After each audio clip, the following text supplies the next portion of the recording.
Bienvenue à Tunis pour une semaine de l'Europe. Nous allons fêter le 9 mai l'Europe à Tunis, l'Europe en Tunisie. Cette année, ce sera à Carthage, au musée de Carthage. Donc ce sera avec 3000 ans d'histoire, 3000 ans d'histoire commune à travers la Méditerranée, 3000 ans qui relient les hommes et les femmes de Tunisie et d'Europe. J'ai insisté cette année sur le fait qu'il nous fallait aussi, de mon point de vue, au-delà de la célébration liée au 9 mai, essayer de faire ça avec et pour la Tunisie. Et c'est pour cela qu'on aura tout au long de cette semaine à venir, autour du 9 mai, presque une dizaine d'événements, 9 événements pour un 9 mai, axés sur les priorités, sur les grandes thématiques qui nous unissent, qui nous rassemblent, dans le cadre de ce partenariat unique, exceptionnel, stratégique entre la Tunisie et l'Union européenne. Donc le 9 mai, célébration de cette histoire commune, de ce projet commun entre la Tunisie et l'Europe, avec plus de 2000 invités au musée de Carthage, parce que avec mes équipes, nous allons nous engager dès 2019 sur un vaste programme de coopération qui permettra de valoriser le tourisme, le patrimoine culturel, archéologique de la Tunisie, et je souhaite que nous accompagnions la rénovation du musée de Carthage qui est en cours, qui a déjà commencé, mais aussi tout le site archéologique de Carthage, et au-delà de tous ces sites merveilleux qu'héberge la Tunisie et qui sont des vrais rappels d'histoire commune euro-méditerranéenne. Autour du 9 mai, nous aurons, je le disais, plusieurs événements. On va commencer le 8 mai sur les médias. On vient de terminer les opérations électorales autour des municipales, les premières élections municipales libres de la Tunisie nouvelle. Il y avait une mission d'observateurs européens. Ce matin, je discutais avec des journalistes dans le cadre d'un programme régional, pas seulement de Tunisie européen, mais régional, qui vise à consolider les médias. C'est important, une démocratie qui respire, des électeurs qui votent, des médias qui font leur travail selon les règles de la déontologie. Demain, nous aurons des réunions axées sur l'économie, c'est aussi ça, la relation entre l'Union européenne et la Tunisie, une économie qui marche, des investissements qui permettent de soutenir, de garantir le succès de la transition sociale et économique de la Tunisie. On aura le forum Convergence, cette grande plateforme de réflexion internationale.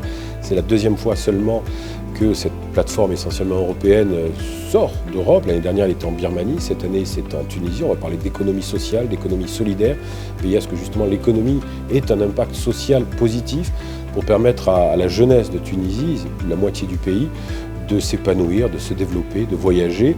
La jeunesse, ce sera un des thèmes majeurs, un des fils conducteurs de toute cette semaine de l'Europe. Nous aurons par exemple, et j'en suis très heureux, pour la deuxième année consécutive, nous soutiendrons, nous accompagnerons le TEDx Carthage qui se tiendra cette année au théâtre municipal. Le TEDx, tout le monde connaît le phénomène, à Tunis c'est quelque chose d'exceptionnel.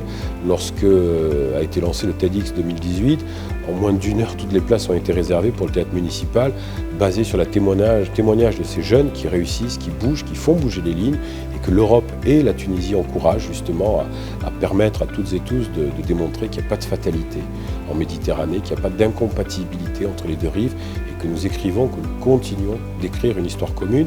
TEDx Carthage qui sera suivi par des concerts, parce qu'il faut faire aussi un peu la fête, c'est la fête de l'Europe. On aura notamment Carpe Diem, Mos Def.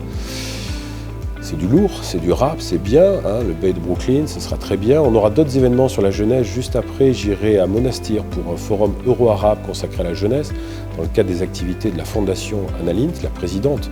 Madame Guigou de la Fondation Annalint sera là aussi. Nous continuerons notre chemin à travers la Tunisie avec des activités culturelles. Nous avons une caravane nomade qui va sillonner tout le pays. Il y a plus de 50 000 personnes qui sont attendues sur les métiers du cirque, les métiers de la danse, du théâtre, faire participer par la culture tous les citoyens. C'est ça la culture citoyenne, la culture pour tous. J'irai à la rencontre des jeunes aussi dans le sud, à Redeyef, où là la situation est parfois compliquée, et rencontrer ces jeunes, discuter avec eux, quels sont leurs horizons, quels sont leurs espoirs, quelles sont les frustrations aussi, comment on peut les aider. On mettra en place des projets là-bas. Un peu plus au sud, on ira aussi à Nefta, la corbeille de Nefta. Je parlais d'économie, je parlais de culture, je parlais de jeunesse, et l'agriculture, la permaculture. Et faire à Nefta, essayer de travailler à Nefta sur les chaînes de valeur de la permaculture, avec cette oasis formidable, un patrimoine exceptionnel, naturel, mais aussi veiller à y faire venir de nouveaux incubateurs, de nouveaux acteurs de l'économie digitale. C'est aussi une révolution, une autre révolution qui est en cours en Tunisie en ce moment, que l'Union européenne soutient. Donc voilà, toute une série d'événements autour de la fête du 9 mai, toute cette semaine de l'Europe, axée non pas seulement sur l'Europe, mais sur l'Europe et la Tunisie, sur ce partenariat, cette relation et cette histoire qui nous unit et qui nous rassemble. Venez tous, venez nombreux, bien évidemment. Je ne sais pas ce que ça donne. On essaie de voir d'abord.